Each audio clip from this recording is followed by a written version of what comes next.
أعوذ بالله من الشيطان الرجيم. بسم الله الرحمن الرحيم، والصلاة والسلام على حبيب الله نبينا محمد بن عبد الله وعلى آله وأصحابه أجمعين. ما بعد waxaan u sheegay dhammaan ummadda Soomaaliyeed ku ashhadu laa ilaaha illa Muhammad rasuulullah habeenka khamiista inaan sameeyno gurmad weyn aan u gurmayno reerkii musiibada weyn ku habsatay ninka waalana ka dilay 4 qof hooyo aabbo iyo 2 caruura kuwii kala dhac wax khatar gaarsiiyay.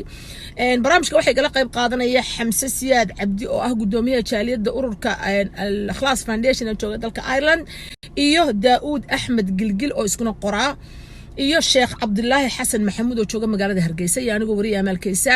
waxaan doonayaa dhammaan ummadda Soomaaliyeed ee meel kasta dunida joogta in barnaamijka si mugliga la qayb qaataan. tabarucaad badan baan rabnaa saan caruurta yar ee agoonta ee dhibaatada weyn ee horarkoodii lagu hordilo hooyo aabahood lagu hordilo lagu argowracay inaanu u gurmano insha Allah tacaala. waa idinku aqaana wanaaga iyo gurmadka iyo walaalnimada Soomaaliyeed. arrintaas si mugliga la qayb qaata barnaamijkan waxaa ka daawan doontaa qaybta YouTube iyo Facebook insha Allah.